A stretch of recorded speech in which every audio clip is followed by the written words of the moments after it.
Good evening, everyone. My name is Graham Campbell, and I am the Senior Beef and Sheep Technologist here at CAFRE. You're very welcome to attend the second of 4 planned Northern Ireland Sheep Programme WebEx events. As stated last week, it was our intention to hold these events out across the 10 participating farms, but sadly, due to the current pandemic, this could not happen. In the event of technology letting us down tonight, please note this event will be recorded, and the link to the recording can be emailed to you in the coming weeks. Please note that throughout tonight you may experience some connectivity problems, but from time to time, but just hold on and hopefully it will reconnect. You will have the opportunity throughout tonight to ask questions, to submit questions. Laptop users can submit questions using the Q&A icon at the bottom of your screen. Mobile phone users can access the Q&A option via the 3-dot icon that appears when you touch your mobile screen device. We will answer as many of these questions as we can at the end of the event. In addition to this, we would like your feedback, and at the very end, a survey will appear, and we would appreciate it if you could complete this, as it gives us an indication on how to improve these events going forward. So tonight, I'd like to welcome our 4 panel speakers. We have Senan White, CAFRE Beef and Sheep Advisor, and is also the Northern Ireland Sheep Programme Manager. We have also Darren Carty. Darren is a livestock specialist with the Irish Farmers Journal. We have Mark Davidson. Mark is our host farmer tonight. Mark is one of the 10 Northern Ireland Sheep Programme participants. And finally, we have Phelim O'Neill. Phelim is a market intelligence and EU specialist advisor with the Irish Farmers Journal. So you are all very welcome tonight. In addition to this, we have Ronan and Pamela from CAFRE who are here to provide us with any IT technical support if something goes wrong. Just a wee recap on last week. Last Thursday night was our first Northern Ireland Sheep Programme WebEx event. We had over 150 attendees, which was very good. Pádraig McNeill from Annacloan provided us with a background to sheep enterprise, and talked us through grassland management on his farm, and introduced us to some of the changes that he has made and hopes to make in relation to grassland management over the next coming years. Tonight's event's different. We'll provide a very brief background to the programme, because we know that a few of you didn't join us last week, so we'll provide a very brief background to the sheep programme. And Mark Davison from Dungannon will then provide us with a background to his sheep enterprise, and will highlight some of the changes that he hopes to make within the coming years. Kenny Linton from Dumbia and Terry White from the LIMC will provide us with a background to selecting lambs to meet market requirements. This video that you will see was made on Mark's farm a couple of weeks ago on a very wet day. And Mark will conclude by taking us through some of the recent carcass details from the lambs you will see on the screen. Phelim will conclude with a detailed insight into future sheep markets, and will highlight some of the challenges ahead. And also we have Darren with us, and Darren is available to answer any questions at the end in relation to the programme or any other sheep related questions. Please note, as I mentioned earlier on, we're going to give a brief background to the programme. Please note that a full background to the programme was provided last week, and you will be able to see this when the link to the recording is sent through to you over the next weeks. So at this stage, thanks for listening. I'm going to hand over to Senan and Mark, and we hope you find tonight useful. Thank you. Thank you very much, Graham. I hope everyone can hear me okay. So folks, you're all very welcome here this evening to our second WebEx event for the Northern Ireland Sheep Programme. So as Graham says, I'm just going to briefly go through the background of the programme, because I say most of that was covered last week. So basically the programme itself is a collaborative partnership between Dumbia, part of the Don's Meats Group, the Irish Farmers Journal, and ourselves at CAFRE, the College of Agriculture, Food and Rural Enterprise. The programme itself is a 3-year programme running currently from launched last year to 2021. And the overall objective of the programme, as you can see there, is basically to deliver more money into the farmers' pockets. And how we're going to do that? Well, basically by showing 2 main areas: best practice, adopting those best practice techniques, and also updating and using some of the latest technologies available. So that's the 2 main areas we'll be covering. These are just a quick, brief photograph of the farmers that are in the program. That was at a visit, as I say, during August last year to the Dumbia meat plant, and with some Dumbia representatives there as well. So the program itself, the farmers say it's split 50-50 upland and lowland, of a good broad spread. You see the names and the photographs there. Just highlight top left there, Clement Lynch, who will hopefully be hosting our next event in next month. So just to show Clement there. Then on to our lowlands, we have a range here as well, all over the place as well.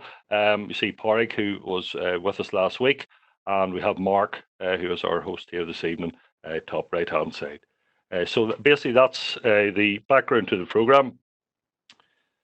The main aims of the program, as I said, all of these are, again, were covered last week. As you see right down there, we covered point 5 there, the grazing management with Porrig last week. What we're highlighting this week with Mark is the marketing prowess one at number 7. So each one of them has their own importance, and some obviously are greater importance levels on different farms. So basically, marketing prowess, what does that mean?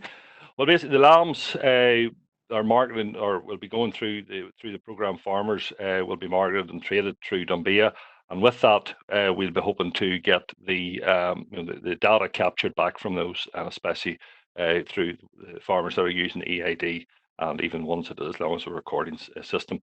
All farms are in the Northern Ireland Beef and Lamb Farming Quality Assurance Scheme. We're aiming that at least 90% of the lambs will hit the desired market spec. We're hoping that about 80% of the lambs, or we're aiming for 80% of the lambs to be drafted by October, and the remainder by the end of the year. Well, that's a realistic target or not, that's up for debate. Other things, obviously, there's store farms, hill farmers that traditionally be selling stores, but obviously they can still add value to those. So things like looking at finishing budgets, lamb presentation, and the timing of sales as well. So, as I said last week, each farm has a different set of goals. That's what I sat down at the start of the program with the farmers. And we basically said, what are the things that you want to do over the next number of years? And as I say, I would encourage all farmers to sit down and think about what things they want to change in the farm. So some of them quickly across here, 1 to 2 years, get a hold of the farm lined. 3 to 4 years, possibly increase growth levels, and then 5 years plus recede 50% or whatever the farm. So those goals may change, and everyone is different. Say they can be simple or complex, but all the farmers in the programs have this, and Mark is no different. At this stage, we're going to bring Mark in here. So, hello, Simon. Yeah. Hello, Mark. You're there. Yeah.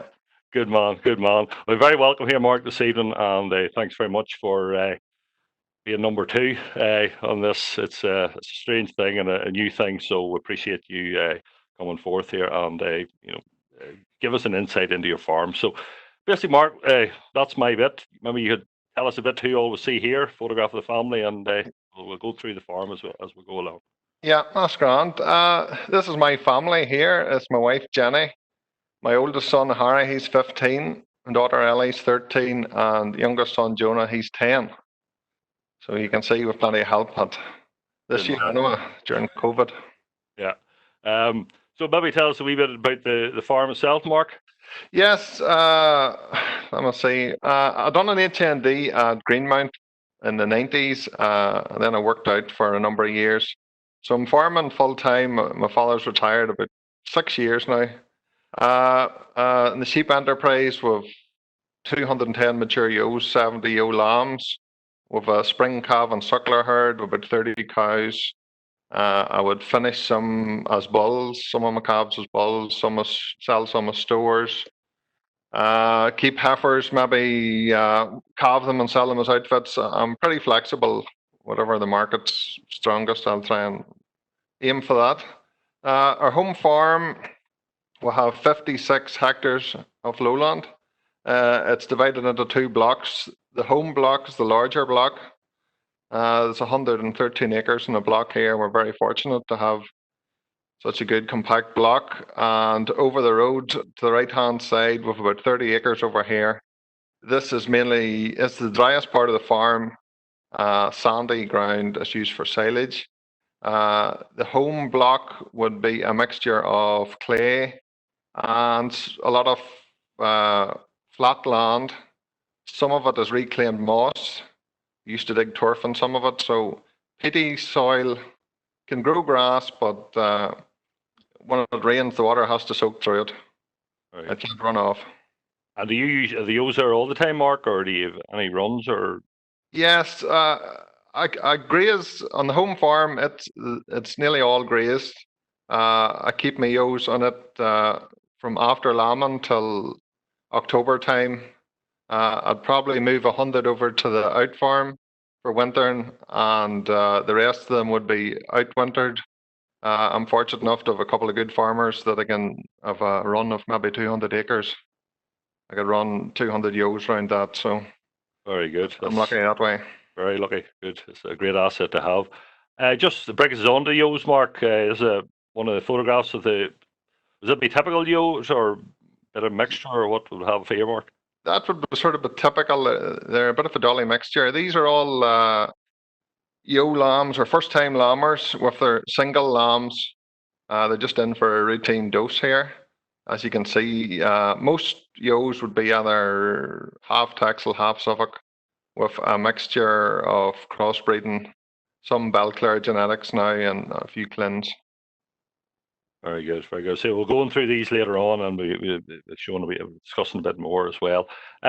Obviously, as I said earlier, every farm has a set of goals that we've drew up. Just maybe, Mark, this was something we drew up. And as I say, these things change. Some of these things may already be done. Maybe just talk us through some of the things we chatted about, Mark, last year.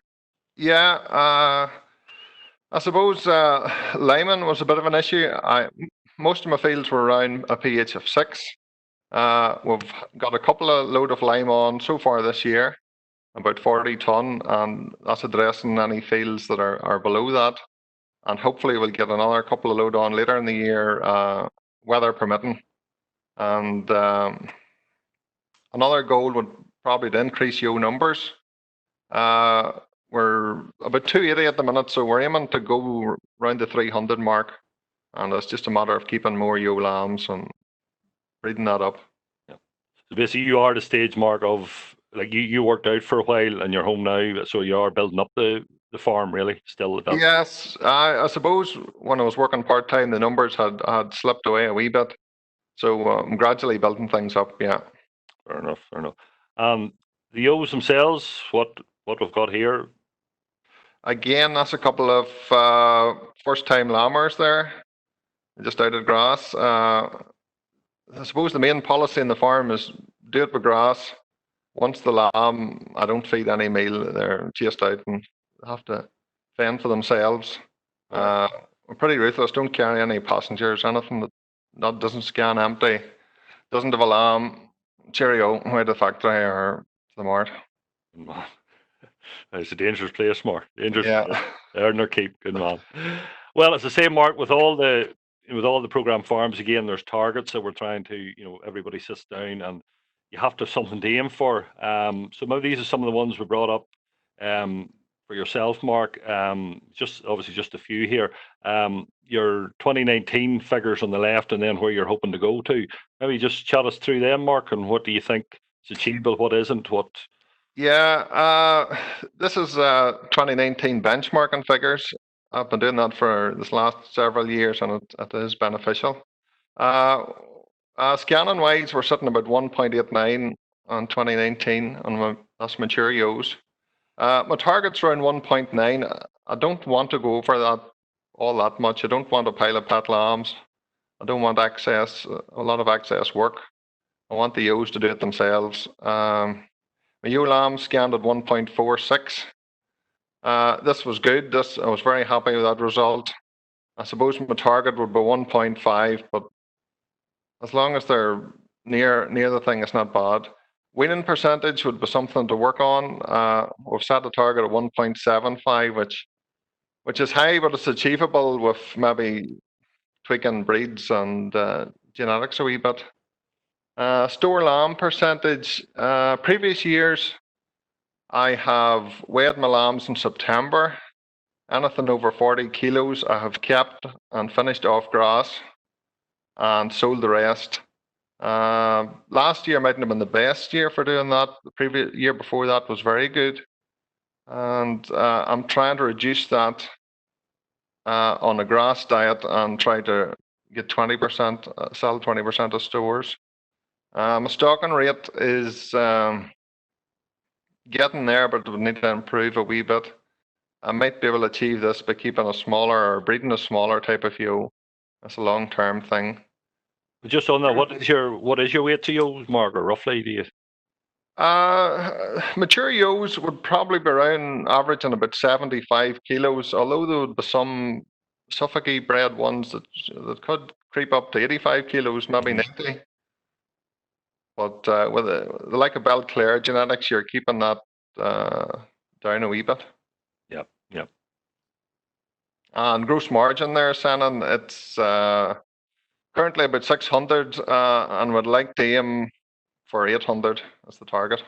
Good man, yeah, as I say. Now, just maybe drawing you back, Mark, you did mention, like, and it's something we mentioned last week as well, you know, you could put easily a target of, so on the scanning percentage, 2.1, 2.2, whatever, but there's really only you know, labour is an issue, you know, and... Yeah.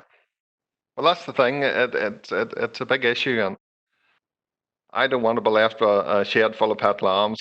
I don't think, maybe this year it would have been, it would have paid to rear them, but you know, if I get £20 for a pet lamb, cheerio, it's away. Like, there's no point in feeding them. Yep.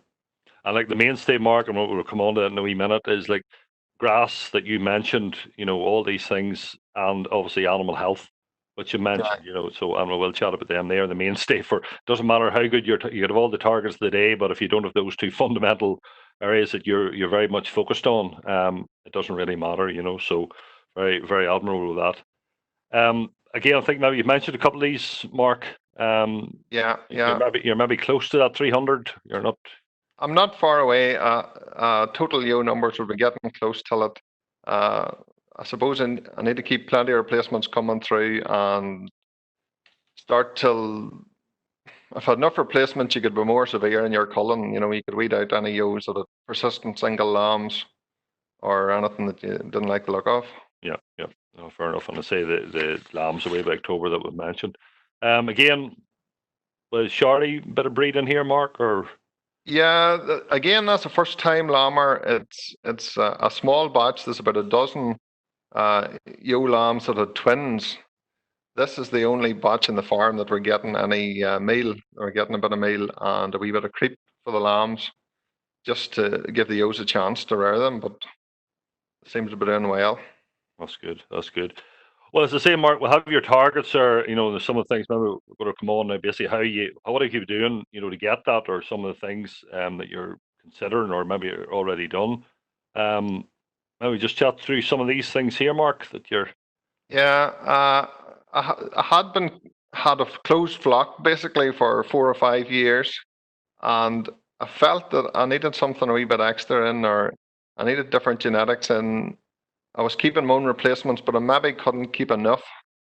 So I went to a fella and bought 20 ewe lambs this last 2 years. He's got a very good flock of sheep, a very high health flock of sheep, and similar breeding to my own Texel and Suffolk Cross, but proven he's doing the thing well. Like, so just to bolster my own ewe lambs and get the numbers up to increase my flock, I've done that. I might be nearly the stage where I don't have to do that anymore, but we'll just have to wait and see what I can pick out this year. Belclair ram, I've been using it for a couple of years now. I put it to Suffolk ewes. I've got nice speckly ewe lambs out of that. I've lambed them as ewe lambs and lambed them as second-time lambers. They seem to be a good ewe. They're not too big and they can rear lambs all right. They've a bit of milk. Replacements, I only keep any replacements from twins or triplets. I believe this filters through, although it may be a slow burner. It's the same when I'm buying rams. I'd only try and buy a twin or a triplet ram. Just the second last there, the closed flock. Obviously, you mentioned that, and just for, you know, obviously that's where you want to go for disease purpose and things out there. But just to go back, where you were buying the lambs, you say like high disease status. So for enzootic, toxoplasmosis, all those things that was covered for. Yeah, this guy now, he has a closed flock as well, so he's breeding good stuff. When I got them home, I treat all my ewe lambs, my own and anything that I'd buy for the 2 abortion vaccines. I wormed them with Zolvax and get them quarantined for a couple of weeks just to make sure there had no feet issues, but there were 100% no problems. Excellent. And then the final the part there, Mark, the lambing, again.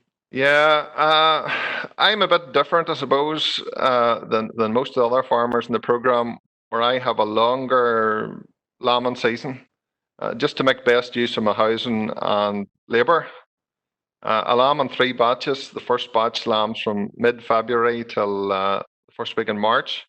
The second batch, St. Patrick's Day on, and the third batch is ewe lambs. They would lamb from about the first week in April on. And hopefully everything usually stops about first week of May. As you say, it's really yourself at that stage, Mark. Like there's no real help. Well, I can get some casual labour, but I'll try to keep that to a minimum. Yeah, I'll try to do as much as I can myself. Family help, of course. Yeah, that's good. This here, Mark, will be Beltex or Texel breed here? Yes, this lamb here would be of a Beltex cross Charlie ram. I use it and 2 Charlie rams for my ewe lambs, so I like to have plenty of rams in them. I'd usually run 1 ram to 30 ewes. A bit of power. Good man. Well, say, Mark, some of the other things we've chatted about, and we'll see in the wee video here. Recording system. Maybe just chat us through that. Yeah, it's a basic system. All my ewes have a manual management tag in their ear. I just tag lambs at birth and record it in a wee book. Pretty simple. It works out well if you've lambs going to the factory. You can check to see if they're twins, maybe keep them for replacements. Lambs away, you can pull the ewe out of that group and dry her off. Or if you had a lamb sick, you know what ewe to bring in. Overhead costs, I try to keep things low. I avoid shiny machinery. I try to keep things tight now. It's sheep business. You can't spend much. No, that is one of the points I just want to raise here, Mark. Is that's one of the things we see in the Caffrey benchmark, and is some farms do tend to have quite a lot of overheads, and it doesn't matter what we're not talking about price, but it doesn't matter what the price is. Like they still have to be paid for. So definitely, your policy has very much impressed me in the terms of keeping costs low. Contractors in limited machinery on the farm as well. So definitely one thing to be keeping everything well. The animal health plan, I was out with you before Christmas, I think, with the vet. Sat through for a few hours, which was quite thorough. So maybe you tell us what came out of that. Yeah, it was good. It was worthwhile to do. It's getting everything down on paper. Although you might be doing most of the practices and routine work, it's nice to have it in black and white so you can take a glance and see what you should be doing.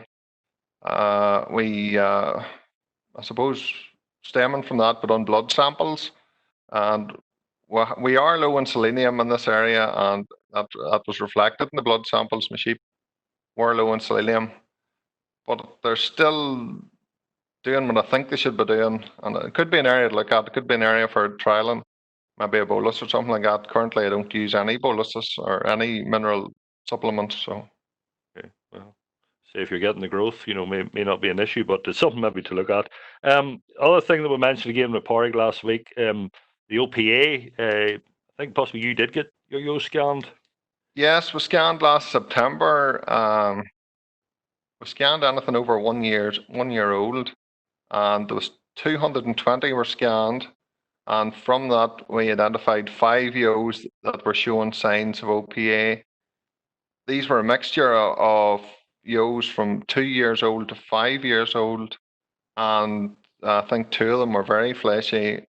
One was in between, and 2 were a bit on the thin side. So, as a precaution, we just culled them out and got rid of them. Okay. And again, do you think you'll go back looking again, maybe some other stage, Mark? Yeah, I will try it again. I suppose we're sitting pretty low at roughly around 2%, which is okay. But yes, maybe next year again we'll do another scan to see where we're sitting. Good man. Just on the animal health thing, what about dipping and things like that there, Mark? Do you do any of that? Or? I haven't had to dip this last 10 or 15 years. We would treat all lambs with a good quality pour on, usually at the end of May. It lasts 19 weeks.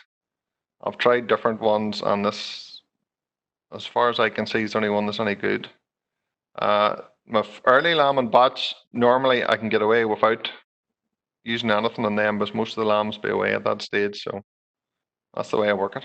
Very good. And just when you're talking about rams, dung sampling, you fecal egg counts, you've done a bit of it. Yeah, we've tried a bit of it too, and it seems to be highlighting any problems we have. Thankfully, so far this year, this last couple of years, it hasn't been a big problem. Although it did identify coccidiosis at one stage. Okay, and I think that's maybe we mentioned that with the vet and the health plan as well. So, and then the final point in this, Mark, your soil sampling. I think you mentioned the lime there early on. Yes, with all our farm has been soil sampled, and we're pretty happy. P&K levels are good, nearly all 2s and 3s, apart from 2 fields that came back as a 1. So we're trying to focus on building them fields up by giving them a bit extra slurry, and last back end we put a lot of farmyard manure on it. So hopefully through time we can build them levels up. pH is generally around 6, so most fields would need a wee bit of lime, but it's not a massive problem. No. Well, as you know, like as you've said, like that's get the lime right, and that's the basis and the benchmark to get your grass grown. So that's good. You're very much focused on that. The last 2 wee bits here, Mark, the environmental farming scheme. You're in that there. What have you done under that?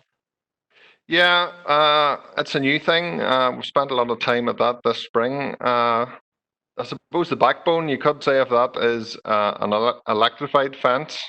Our main farm at home, with a river runs up it. It runs, from the top left-hand corner, the top of field number 3, the whole way down till the corner of field number 17 there. So it's 1.3 kilometers of riverbank. And we've decided the river would flood during the winter time. It's not a big river, it's about 20 foot, but it would flood normally 4 or 5 times during the winter. We've had sheep wire on that before, and it usually it builds up with debris and comes down. So we went for 5 strand of high tensile electric wire, and with a mains fencing unit onto that to power that. So we're going to try that and see what way it works. My idea is I can always lift the bottom couple of runs up if I think it's going to be a flood. Excellent.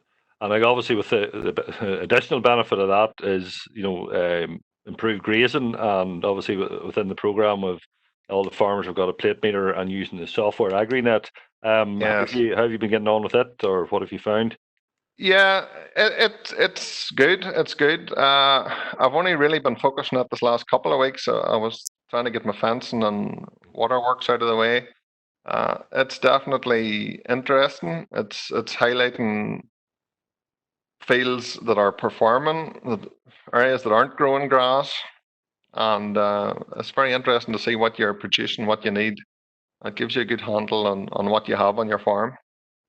Yeah, definitely. As I say, just to reiterate that, I think the average figure I heard recently was something like just over 4 ton on Northern Ireland sheep farms being grown. So there's an awful scope to increase that and improve that. And let's say the fundamentals that we're talking about is the soil testing and and the paddock grazing will help improve that. Fertilizer, Mark, what have you used, or what's your policy? Yeah, well, everywhere in the spring gets a bag to the acre to get the thing going. Usually just can. Silage ground then gets I make 2 cuts.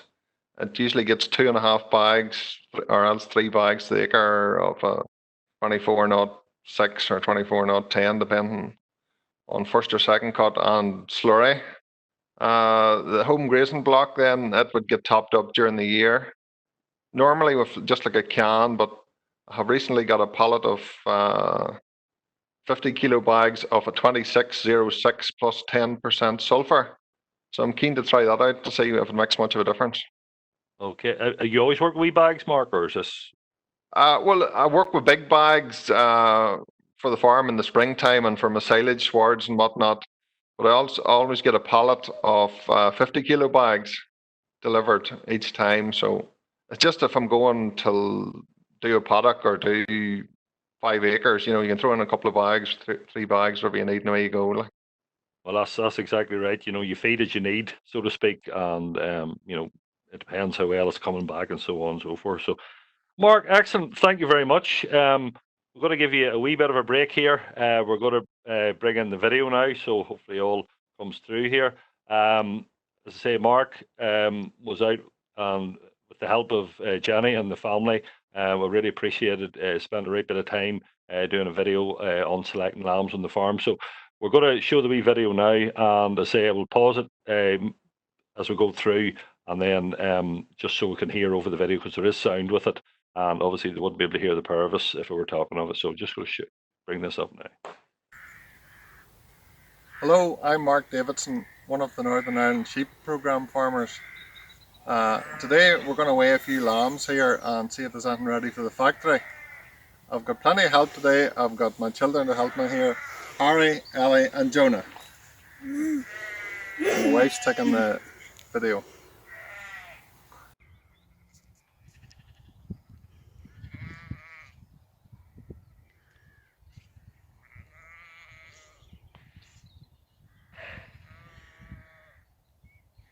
I'll just go stop here, Mark, briefly. Seems quite a big field. Is that still the way it is, or has that changed? Or Yeah, this field here, there's about 9 acres in it. It's one of the fields that have a boundary on the river, so I suppose really we can work off our mains electric fence. The long-term idea in this field would probably split it into 4 paddocks. okay, very good.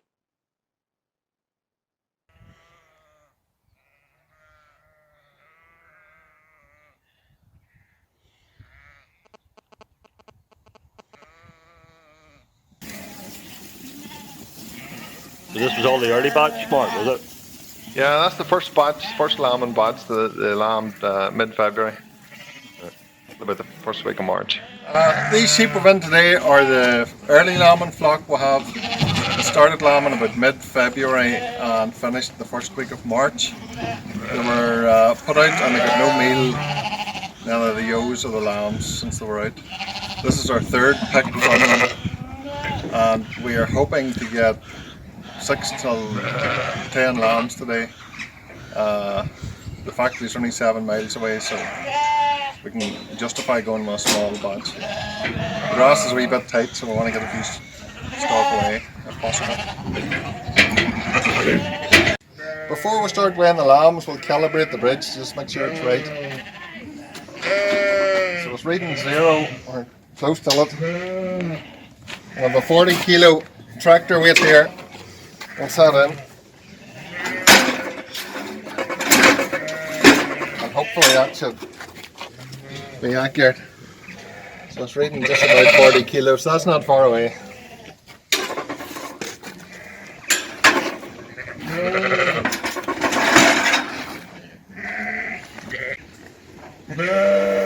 Before we weigh the lambs, we'll just draft off the ewes here, leave it handy. Now, obviously, Mark, you're making that weight look very light or very easy. How often would you calibrate the bridge? I'll try to calibrate it about once a month just to keep it accurate. Yeah. Good man, good man. So I say that is one of the points we'll be emphasising at the end, is the importance of keeping that right, and don't assume that's right, because they do go off.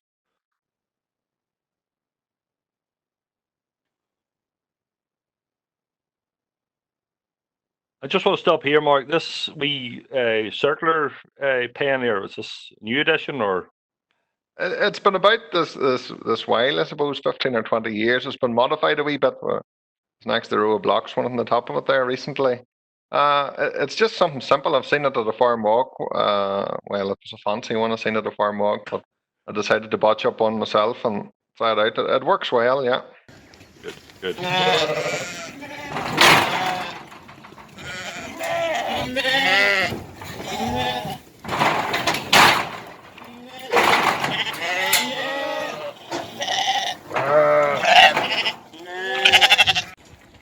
So we've separated our lambs off now. As you can see, they're a real dolly mixture. We have Texel, Suffolk, Charlie, and Belclare lambs. So we'll be putting them through the bridge here, and the tiger lambs are birth, and we'll put out a few replacements as well and marking them as well.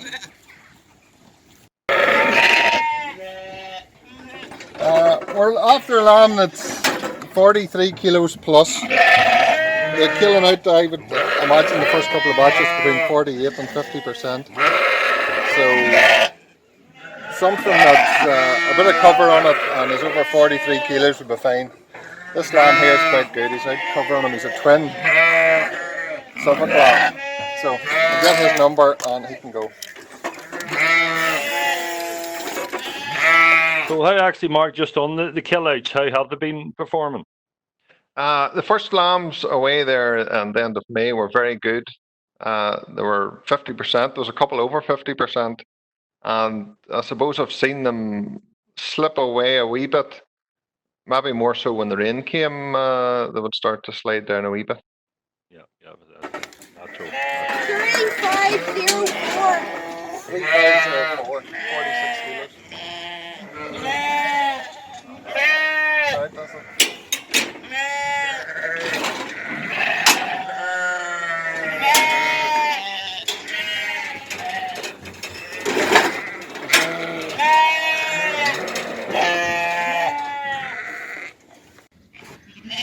I just want to stop there. If you've noticed, Mark, the way the lamb was put in, because it is one of the things that we will bring in later on, is handling lambs and handling them gently, because obviously we don't want any bruising or anything. That'll be the normal way, Mark. You be as gentle as you can. Yeah, I try to avoid much contact with them and just gently push them about there without grabbing them or pulling them, yeah. This one's the weight here, but it's a Belclare lamb out of the Suffolk. It's a twin, so we'll probably be keeping this.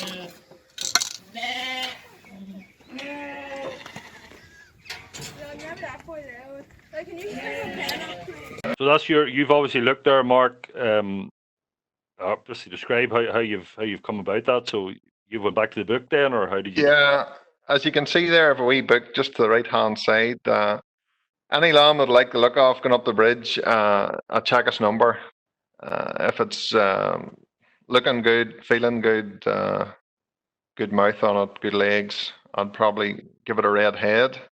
And once I get my red heads selected, I would keep an eye on them over the year and then maybe trim off a few, but keep the bulk of them, for replacements. Has to be twin or triplet. Well, this lamb here is the weight. It's a ewe lamb, but it's a single, so it'll be going to the factory.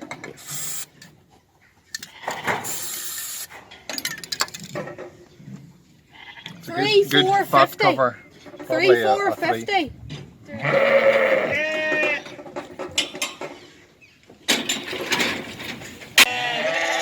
43 and a half. Probably a 3452. It's a lovely ewe lamb, but it's a single. Right, the factory. 3467. Yeah. This one's 43 kilos. He's probably a fat grade too, but it's a took lamb. I'm trying to the factory.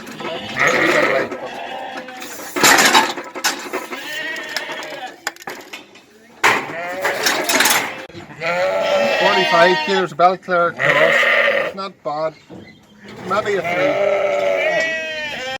So just at this point, folks, we will actually be showing, well, I think they're these lambs here, the actual grades as well. So we'll see how they killed out in a few minutes. 3,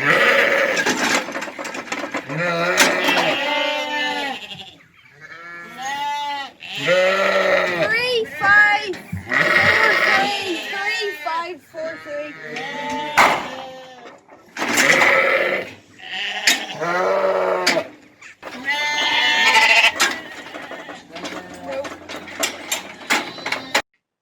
So just pause it here, Mark. Maybe just to describe what you're at. You're back to your book. Yeah, I like the look of this ewe lamb here. So I'm checking her tag number, checking my book to see if it's a twin. I think it was a twin. That one maybe got a green head or red head for keeping. And your book, like, is that you keep that every year, Mark? Is it for each lambing year, or how do you? Yeah, every lambing year I just keep a wee book, like it's just simple, like just What effective? ewe number, date, what tip they came till, twin, single, lamb numbers. Basic. Acts against the ewe if she's one tit, if she put her reed out, get rid of her. Yep. Very good.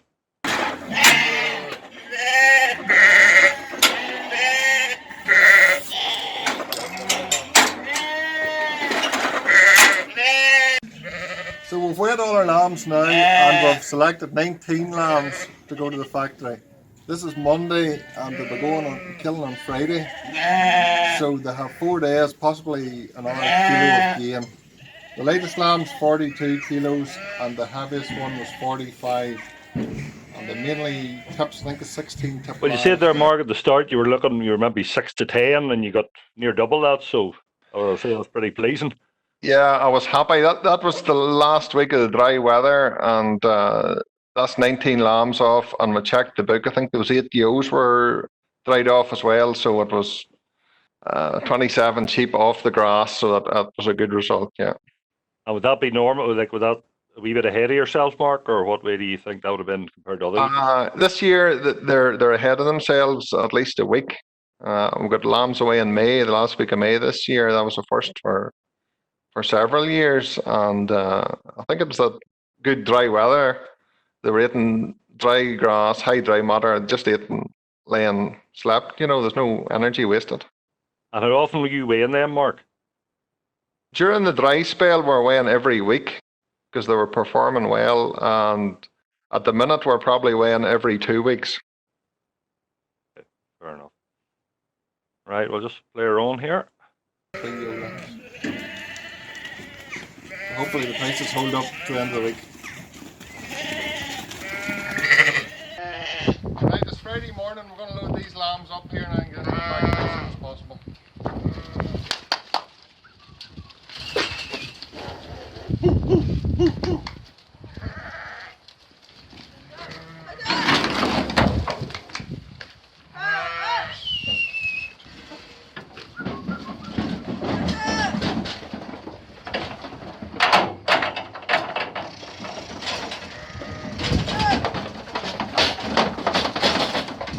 I'm just going to pause it there, Mark. I just want to, hopefully people see a couple of wee things. The actual gate that we're looking at here now, you have a sheet of tin on it, Mark. Very simple addition. Yeah, something cheap and simple. It stops any lambs hurting themselves trying to jump through the gate, and it helps you just push them out along with. Like it's a good addition. And the actual, just notice there as well. There's plenty of room in the trailer. Whatever you have decks as well there, Mark. Yeah, I have decks in the trailer there too. You can just lower them down. But it's a 12x6 trailer, so with 19 lambs, that's just about nice. You wouldn't want many more in a single deck. Yeah. And keep them clean, keep them nicely.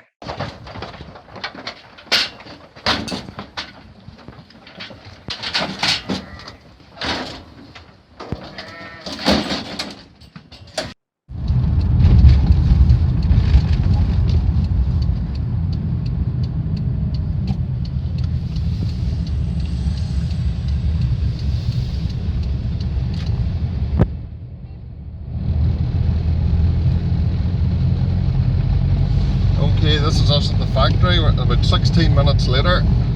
We're just pulling up the security hut here now.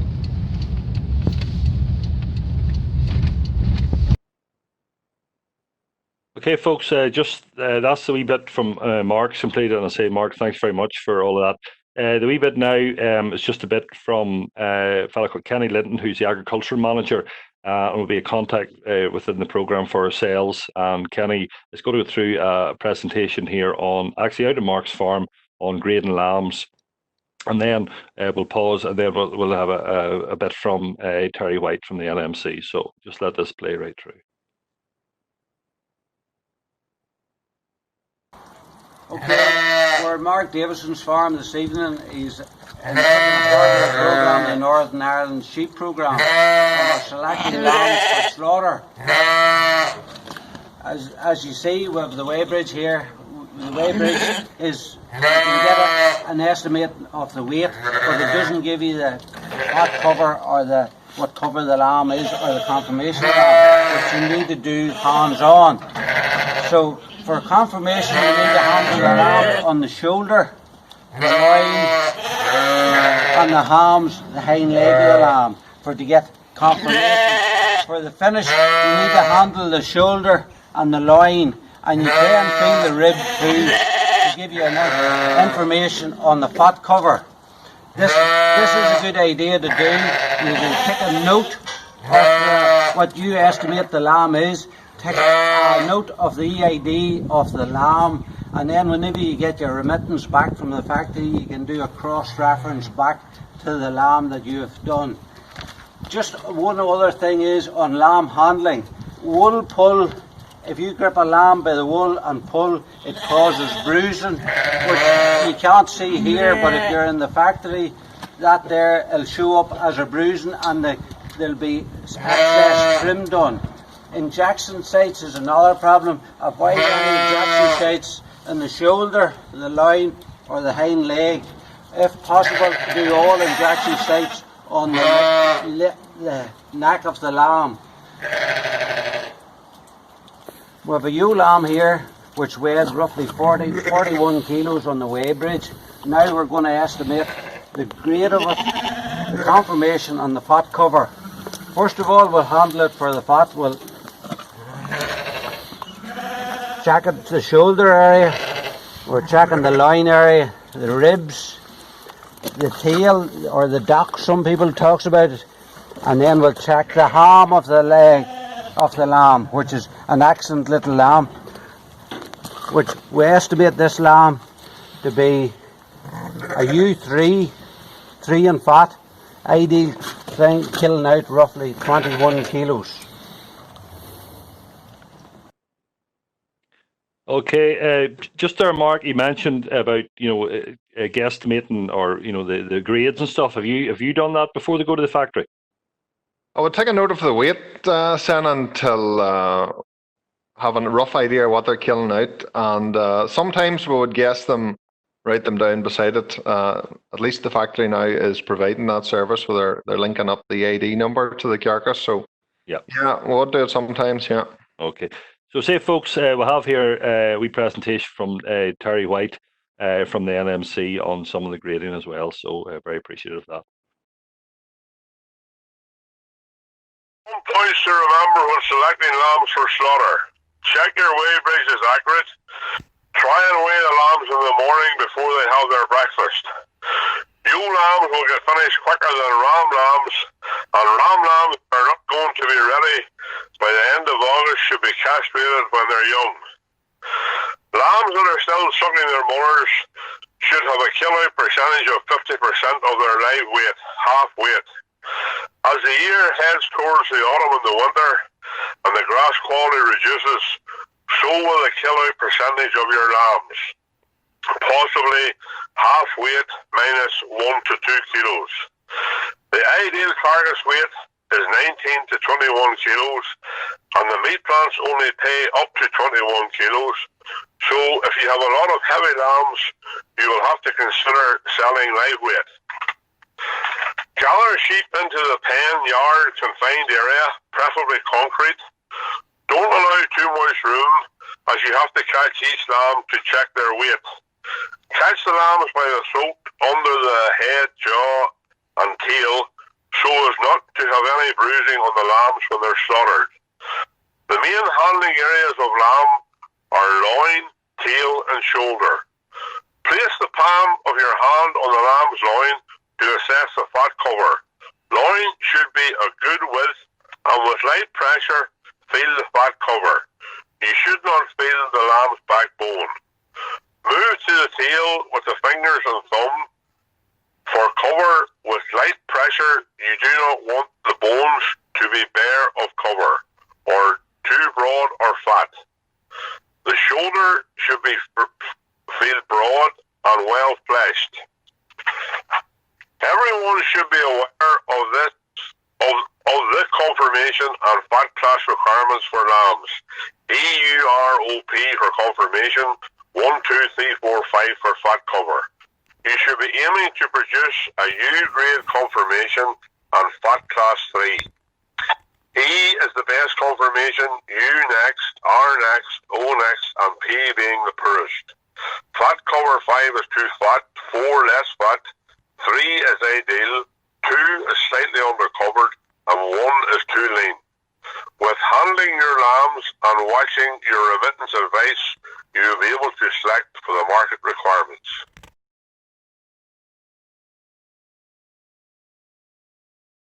Okay, thank you very much. And just on that, would want to say that the LMC obviously would be saying that any lambs that's left, obviously we're trying to get lambs away, or encouraging the production to get lambs away early as possible.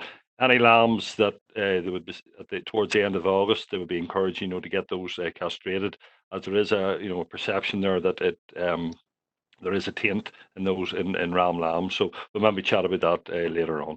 So say folks, that's the video presentations completed, and I say we're going to switch back here to chatting with Mark again. So just switch.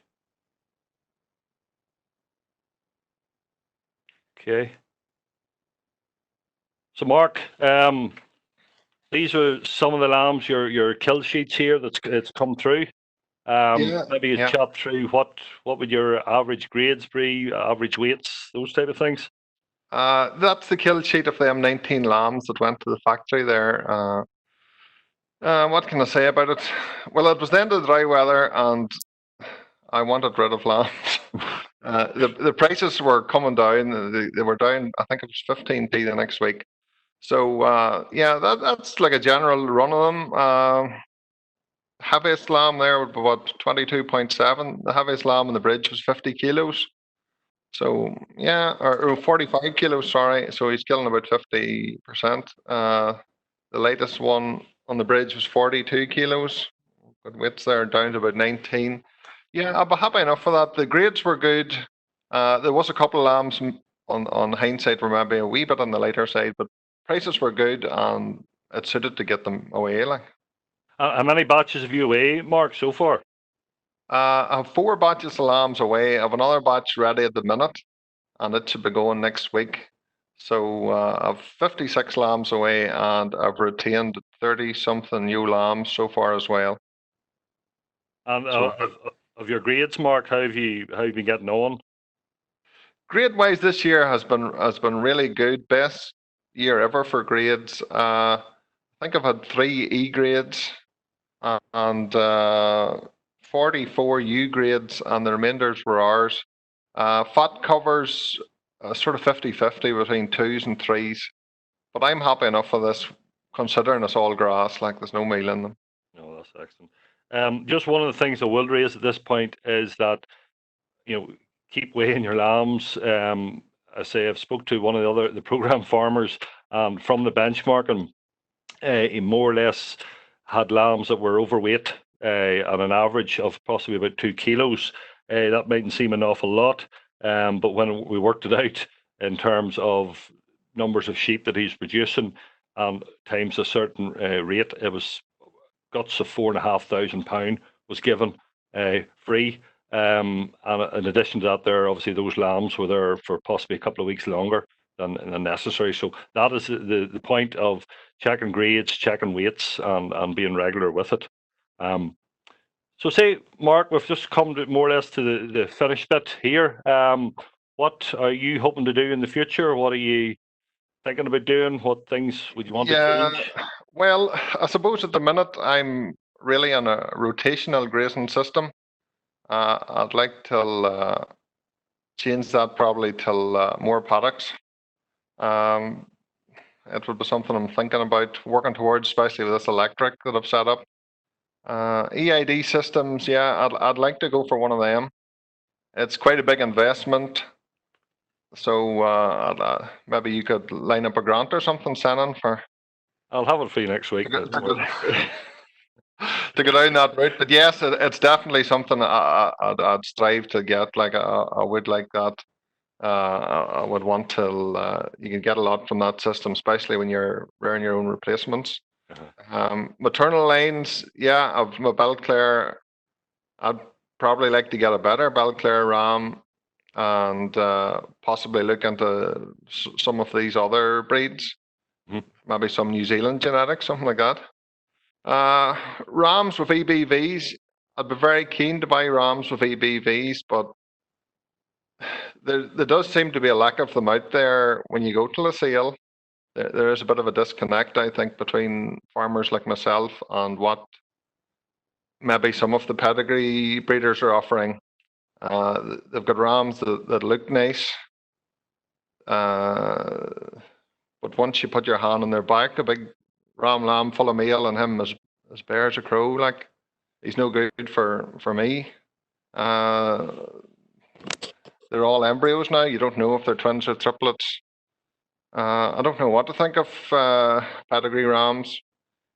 Some of them, you bring them home, you know, they've never seen grass, full of meal, they melt away a bit on you. It's definitely something I'd like to see more figures.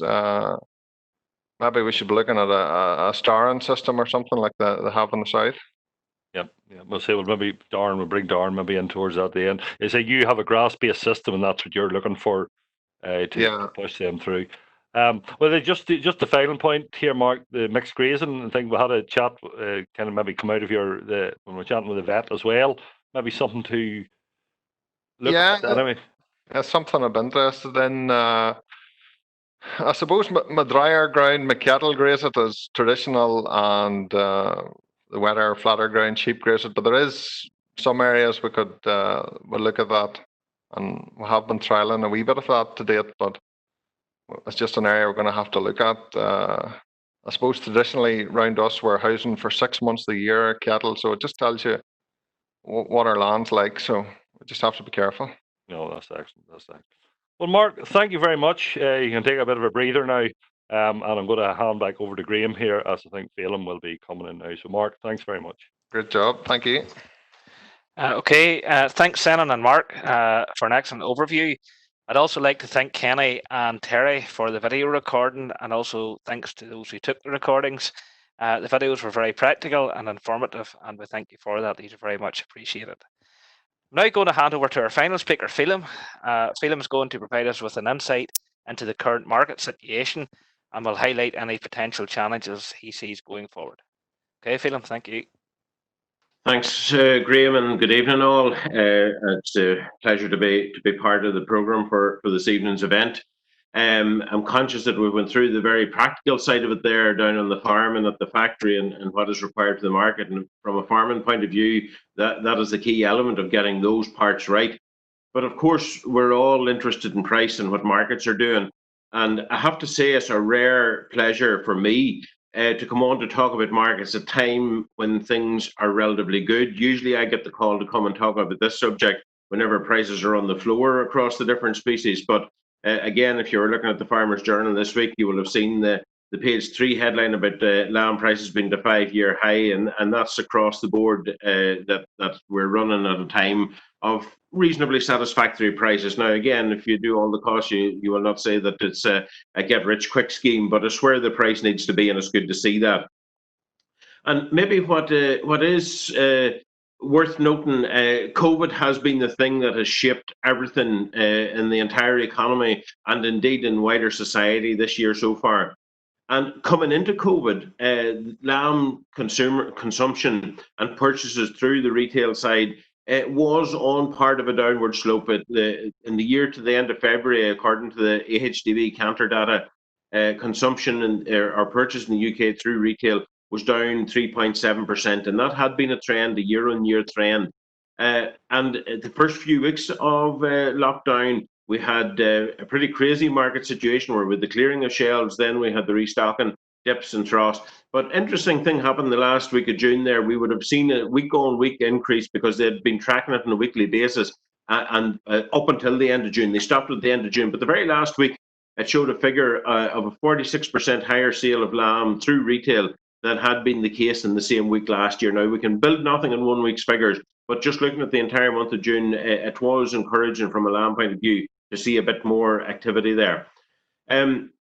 Again, in terms of volume in the UK, we're looking at less being around this year. The first quarter, the actual kill figures that were down 11,000 tonne. AHDB are forecasting a 20% or a 7% fall in the kill for the rest of the year. So in GB, that is the picture there. Contrast completely with the picture on the island of Ireland, where in Northern Ireland, up the first 6 months of the year to the end of June, the kill was up 14% to 21,400 odd lambs. South of the border, it was up 5% at 64,000 lambs. So again, farmers on the island of Ireland have had the experience of very strong prices at a time when factory numbers were at a particular high. We can just move on to the next one there. Next slide. The other thing then, in terms of what shapes the global sheep meat trade, if we look at dairy and if we look at beef, there's a huge number of countries that are involved in international trade. In dairy, most of the European countries, Northern European countries, would be involved actively in the dairy trade, participating in New Zealand, United States. If you look at beef, you have major participation in international trade. Australia be number 3 in the world in beef, New Zealand about number 6. South American countries would be very strong in it, and the United States, with Canada, Mexico also major traders in the global beef scene. It's a totally different picture in sheep meat.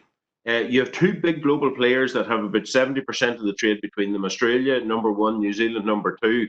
And then, maybe somewhat surprisingly to some people, the next in that international trading space is the UK at number 3 and Ireland at number 4 in it. So it is a relatively small global scene when it comes to the sheep meat trade. So basically, what we have to be very conscious of is what the numbers are doing here in the British Isles, and then what's going on in Australia and New Zealand, and we can have a pretty good read then on the international market space. So just picking up on that there, the global demand for beef, for dairy products, for everything is being driven by China at the minute. Now, they were the first people that had COVID in 2020. Some would say they had it in 2019 as well. But in this year, so far, up to the end of May, they had imported 140,000 tonnes, basically all of that, 98% of it from Australia and New Zealand. So they remain a very, very strong market. But as well as that, the increased flow of product that's going there means that there is less product that's available for the European Union.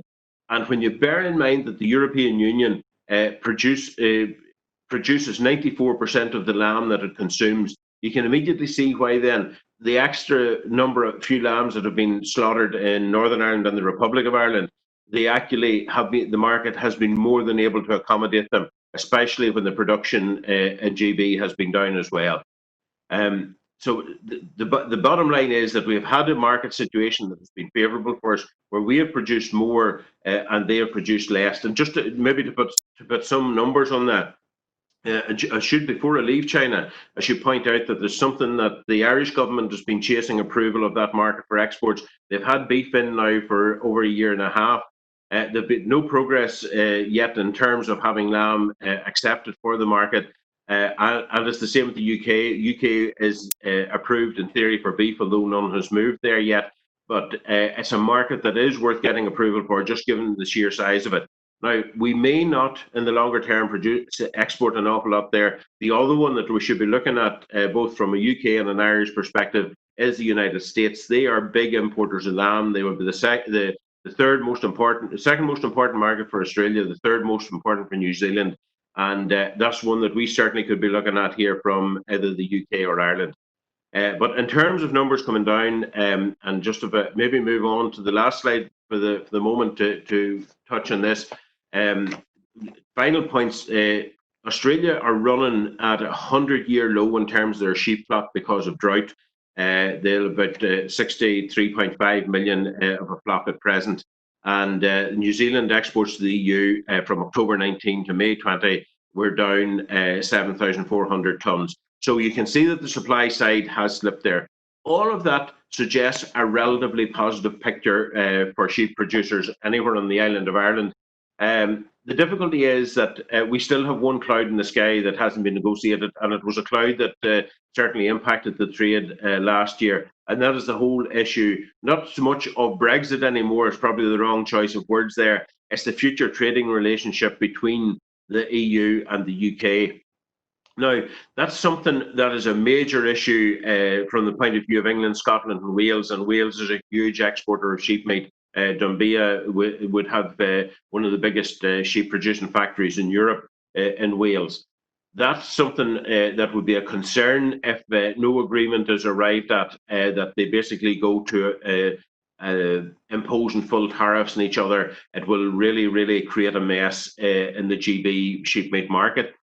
Northern Ireland is somewhat protected from that, assuming that our protocol agreement works out okay and is implemented okay. Certainly in theory, everything is fine because Northern Irish sheep will be able to continue under the rules, under the agreement, moving south of the border for processing as they have been 40 to 45% of the total production over the last number of years. And of course, it's a two-way flow, that trade, as well as Northern Irish dairy going south. We have at the moment very strong numbers of southern cattle coming north for processing, and we also would have a good number of pigs coming north every year, something over 300,000. As well, so we have the future trading arrangement between the EU and the UK. I suppose there's a cloud in the sky to be very mindful of in the later part of the year going into the last quarter. If there's no resolution, then GB has a problem. And then in terms of the longer term, UK is very anxious to develop trade deals with the rest of the world. We have heard a good bit of focus on the US in the terms of standards that they would have on hormone beef and chlorine chicken. One that they have also launched in the last few weeks, and they would have published their negotiating strategy on this in the middle of June there, and that is a negotiation with Australia and New Zealand. And in the UK position paper, they have identified themselves that they would expect UK imports from those countries to increase by 83% in the case of Australia, 40% in the case of New Zealand. Now, the reason that Australia there is twice the rate of New Zealand, and that will primarily come from beef and sheep meat, they would have identified. Now, the reason that Australia is twice New Zealand currently has a very big lamb quota, 228,000 into the EU 28 as it was then. There's a debate going on at the moment how that will be split between the EU 27 and the UK. But that leaves New Zealand will not be putting a hell of a lot more lamb in, but they will be putting beef in. And Australia, on the other hand, has basically a very, very small sheep meat quota. So we can expect that in a trade deal between the UK and and Australia, that you will see a surge in Australian sheep meat imports, as well as a surge in Australian beef imports. I suppose to summarise, we're all familiar with New Zealand lamb being part of the retail space, particularly when it's in season and we're in hogget season. We can expect New Zealand beef plus Australian sheep meat plus Australian beef to become very much a similar fixture if that type of trade deal goes ahead. So those are two of the things that in the medium or the longer term certainly could have a negative impact on Northern Irish lamb prices. But in terms of the immediate future, given the reduced production in the NGB, given the reduced availability of supplies from New Zealand, and also in the rest of the EU 27, the overall production this year is down just a shade under 1%. So given that marketplace there is, you can see why that at this minute in time, we have a particularly good demand for lambs and for sheep meat. That's me, folks. Happy to take any questions or take part in any discussion that you want me to. Okay, Phelim, thank you very much for a very detailed summary there. As you've all been presenting, we've been getting a wide range of questions coming in. Sadly, we are over the time limit, but we'll try and get a few of these questions quickly pushed through here. So, Senan, we'll go to you first of all. A question has come in here. Senan, you mentioned that Mark's target gross margin per hectare within a couple of years is in and around £800. Is this still enough to leave a profit? The answer would be depends. It depends on your own system. It depends on your costs. Mark's target is that because, yes, everything being equal, it will be. It's all to do with benchmarking. If you know what your figures are, what are your overheads? Mark keeps his overheads down. Each farm is different. They should be looking at your costs. And, if your cost is £50 a euro, for argument's sake, it wouldn't matter if you're getting £40 a euro, your costs more than that. So yes, it's to do with your stocking rate and to do with keeping your costs low. So in this case, that is the target that we see is achievable. Yep, okay, Senan, thank you. Mark, a question for yourself here. Would you think of less capital investment and maybe go all sheep, replacing the suckler cows, and maybe increase the ewes by a couple of hundred ewes? What's your thoughts on that? Well, it could be an option. I quite like the suck cows and enjoy working with cattle, but yeah, you have to look at the figures, see what both enterprises are making. I suppose the good thing about benchmarking is you have your figures to access and see what's what. But it would be an option. It would involve some work to sheds and adjustments that way, but it could be done, yeah. Yep, okay, Mark.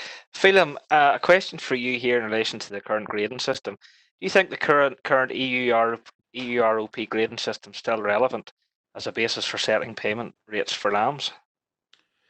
Look, there's no doubt you would have a better system if you could get into a meat yield, and particularly the yield on the higher cuts. I think that would be more satisfactory. But in the absence of anything else, then it's adequate, and I wouldn't describe it as anything more than adequate. It very much follows in the history of the EUROP system is it was the intervention payment system in cattle that would have driven it in that field, and whenever grading then became part of the lamb scene, which was much later and a much lower priority, then it was, if you like, transposed from one to the other.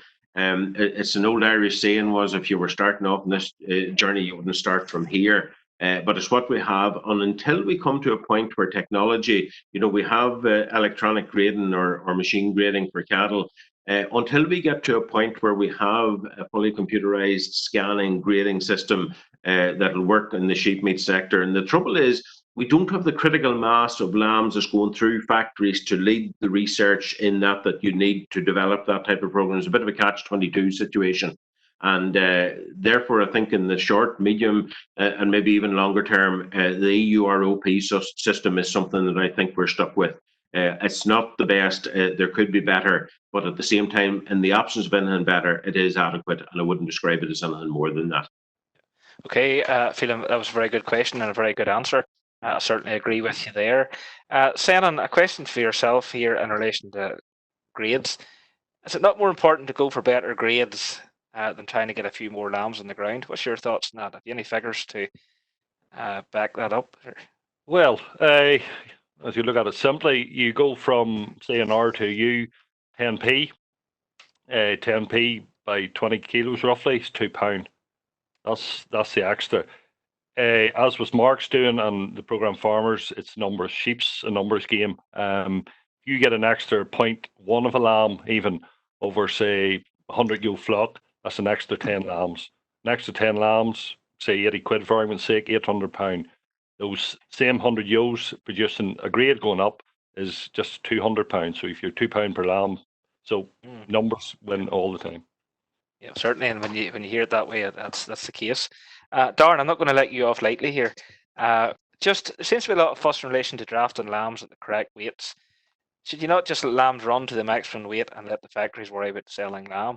That's a I suppose, Graham, in an era of where we're trying to maximise our value of lambs, you could see where that question is coming from. But if we take the current experience at the moment, it is drafting lambs at the correct rate, and in particular, we see lambs coming in maybe a bit lighter carcass weights at the moment, and it's keeping factories seriously hungry. I suppose there's a couple of things that it's doing. It's reducing the volume of free meat going into factories, which is what we want to do. It's reducing the volume that they have to sell as well. And it's also, I suppose, it's allowing them to have a product that they can grow out. And in particularly, I suppose, for the last few weeks, there has been quite a good carcass trade. And if they can get the right carcasses in, they can shift extra volume when they have it. And it gives them more option whether they are boning it or whether they're shifting carcasses. So, look, my opinion is clear on that. Keep them moving for the best that can hit your farm, but definitely don't be letting them all go overweight. That serves no one any benefit at all. Yep, and you're just supplying what the market wants. So, thanks, Darren. Phelim, you mentioned there that lamb throughput's up 14% the first 6 months of this year compared to last year. Is this likely to leave supplies very tight for the remainder of 2020? Oh, that's a good question. I'm not so sure that it will. I think it's been a reasonably good year, and we had a fairly good spring in terms of production. Darren might have a better insight on that than me because he is our #1 sheep expert after all. So, if you don't mind, I'll pass that one over to Darren there to give us your thoughts. Yeah. I suppose one of the things that I'd be interested to see, Graham, is the provisional numbers coming out of the June census. But I think definitely. I think definitely our lamb numbers are going to be up. That if we talk anecdotally, even between the 10 farmers within, say, the programme, I know a lot of them are increasing numbers, but I'd say mortality is probably down 2 to 3%, even more. And particularly, I think where we got a real big win this year is that on the later lambing and the hill flocks, because they got no real setback. Now, I know after, say, it was dry and maybe feed supplies were tight, but the mortality is very low on them. So I think we'll probably have more numbers, say, around in the back end of the year.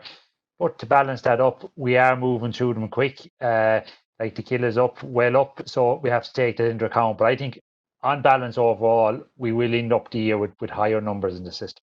Yep, no, I would agree with you there, Darren. Mark, thanks very much, Darren. Mark, a question for yourself, a practical question. Do you feed any creep throughout the season to your lambs? Only feed one batch. Any ewe lamb that would happen to have 2 lambs, and I think she can rear them. That's the only batch. There's 12 this year. Okay, that is fine.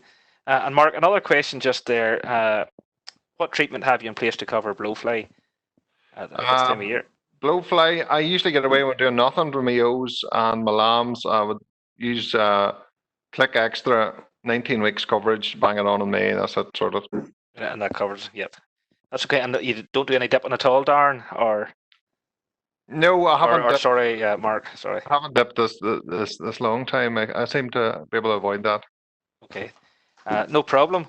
Phelim, I have to throw in a Brexit type question here.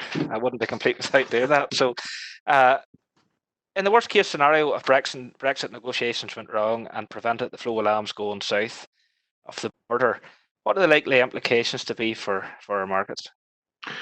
Horrendous, Graham, be the short answer there. However, from a Northern Ireland perspective, it would take a serious meltdown because remember that the Irish Protocol was put in place as part of the withdrawal agreement last October. That is agreed and signed off now. It is part of as they call it, an international treaty. Now, we can say, so in theory, nothing should go wrong there. Northern Ireland produce should be able to trade south with the Republic of Ireland the same as it has done for the duration of EU membership. Of course, it's always possible that there might be some spat in terms of how it's implemented or enforced. But I think the signs that I have picked up this last few weeks is that they are moving to get that into an implementation phase. And I would be reasonably relaxed from a Northern Ireland point of view on trade after the 1st of January next year. I would be more concerned if I was in particularly in Wales with all of the sheep that they have, but in either England, Scotland or Wales GB, I would be more concerned there because whilst there's a deficit in the UK of beef and indeed dairy, that they're major importers of cheese from the Republic of Ireland, they're major importers of beef, particularly from the Republic of Ireland. Yep. So that means that the domestic production there should probably be okay, but they would be exporters of sheep meat, and that would leave the GB trade in a very bad place if they don't come to some arrangement. Okay, Phelim, thank you very much for that. Senan, the last question for yourself here. What's the typical stocking rate across the top sheep flocks in Northern Ireland? Hmm. You know, and sorry, and just like what are these flocks doing different from our average flocks? Well, the stock rate, like Mark, would be one typical example. Like he's up near the two. Obviously, it's a lowland farm compared to a hill farm. Yeah. Two different systems. Basically, what he's doing is like the numbers, the ewes are there, the costs are down, the grass is good, the fertility in the land is good. You know, the paddock grazing, all those type of things have to be set up in order to stock more. You know, once the grass is right, you can put the animals to it. So that would be a big thing. No matter where it's hill, but you know, mainly in lowland, those figures, but it can go across all levels. Yeah, and you're right, saying it's starting with the soil. Get your soil health status in the correct state. Darren, have you anything to add to that at all? Yeah, I might just add maybe a small bit going on. We're lucky enough that there was quite a bit of work done that many of, I suppose, people watching will be familiar with Elizabeth Earle. She's working now in the north, but she did it with Philip Creighton in Athenry, and they looked at, say, the prolificacy and stocking rate trial. And just to give a very quick synopsis of it is 10 euros per hectare, 12 euros per hectare, 14 euros per hectare, a medium prolificacy of what was 1.8 lambs and a high prolificacy of 2.1. And what they found was this: the most money in some years was out of the 14 euros per hectare, but it wasn't say high prolificacy, but it wasn't a sustainable system. That in the years where we got drought, in the years where we got bad, weather in the winter, that system, I suppose, maybe I won't say fell apart, but it ended up dropping down significantly on the returns. And what they found is going forward is that somewhere around high prolificacy, 12 euros per hectare is the best fit for a lowland, say, system, but provided that that farm is able to grow in excess of 10 tonnes per hectare. So what the work is coming out of Athenry is showing is that for every ewe and say twin lamb unit is you want to be growing about say 1.1 tonnes of grass. So that'll tell you where if you're up around 12 euros per hectare, you want to be growing around the 12 tonnes of grass. And if you're not doing that, it's going to take a lot of supplementary feeding to carry them sheep through the system. Okay, thank you, Darren. Darren, just one very final point here, a question. We talked a wee bit last week about it too. OPA as a big issue, and I think Mark talked about 2%. Is this a big issue in all flocks throughout Northern Ireland, and should we be doing more to highlight this?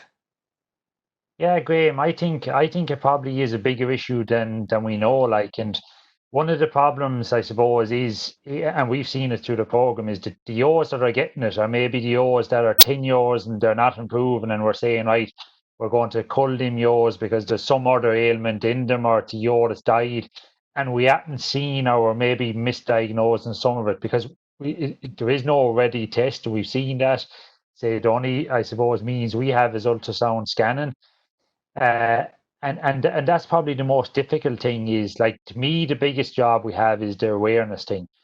I think that there probably will be some flocks that will be okay in it, and we've seen that out of I think we've 7 or 8 done so far. Sinning there's 2 flocks totally clear, but within the others, it's from 2% to upwards of 7%. And I think that probably, Graham, is probably, you could take that as nearly a representative sample. I think going across. I would think going across Northern Ireland as well. I'd say that we probably have maybe 20-30% clear. We probably have 40 to 50% at a low level, and I do think there is major issues in 10 to 20% of flocks, and in particularly, and I'm not saying it's coming from the hills, but you often hear stories of Guinea ewes went up and they didn't come down, and I think that's one of the, if you are seeing that look at OPA could be one of the underlying health issues maybe that you need to get stuck into.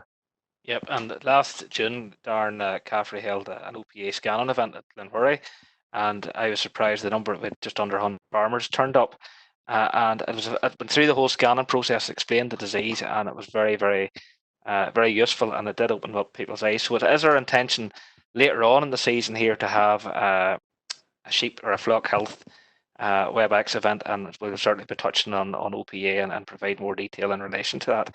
Folks, we're running out of time. I'm going to hand back to Senan for 2 minutes just to cover the key take-home messages, and then Senan will hand back to me to close everything down. So, Senan, I'll just let you quickly run through that. Thanks. Okay, thank you, Graham. Yes, folks, just briefly here, as you see up on the screen, some of the things that we've done or would encourage you to do, weigh lambs regularly and avoid overweight lambs. And I say this year in particular, Mark said he was weighing every week. So don't assume lambs are doing, you need to measure in order to manage. The simple things to calibrating your weigh bridge, make sure it's done right, make sure it's done regular, and make sure you have a set weight that you know what it is. As the video shown, assess for confirmation in fat class, then you shouldn't have surprises. And if there is, with the EAD and the feedback, you should be able to go back with that. Obviously, the other things that we've mentioned, both from Kenny and from Terry, is handle lambs carefully and be very mindful of injection sites. You don't need any stuff taken off your lambs for that. And the last point I have highlighted in red, basically following what Phelim has mentioned there, in trade deals and all those type of things, there's nothing as much we can do about that. You have to control what you can within your own fields, and Mark's very much for that. Grow the grass as best you can, keep your costs down, and try to improve your gross margin, whatever it is. So that's hopefully some message there for everybody to take home with them. Okay, Senan, thank you very much. Some very strong points there. Folks, I apologise, we're running out of time tonight. We're over time, sorry. I hope you found tonight useful and have gained some valuable tips here to take into practice in your own farms. If you are a BDG member and have any further questions in relation to selecting lambs, market specification, etc., please contact your local CAFRE advisor. If you have any questions in relation to the Northern Ireland Sheep Programme, either contact myself, Senan, Darren, or Kieran Mealy, and we will certainly be more than willing to provide you with information. Our next event is not taking place until the 27th of August. We're going to take a couple of 3 weeks off. So the WebEx event 3 will take place on the 27th of August, commencing at 7:30. This event is going to focus on preparing for the sheep breeding season. The host farmer will be Clement Lynch from Claudy, and also Clement will have his vet on hand to discuss flock animal health issues and Clement's flock. So certainly we will be sending you through further details in due course, but in the meantime, please, any queries you have, please get in touch with us. Finally, I want to just thank everybody once again. I think tonight has been excellent. Thanks to everybody for your help and support preparing and delivering this event. Also thanks to Ronan and Pamela for keeping the IT side of things right. We do really appreciate the support. Without everybody working together, these events just couldn't happen. Just finally, as mentioned earlier, we have a survey. So once I finish, don't shut down. The survey will appear automatically on your screen. Please be honest and complete it, because we do appreciate that. So we look forward to seeing you back on the 27th of August. And as I said, we will send you through further details in the coming weeks. So thanks again, and have a nice summer. Thank you.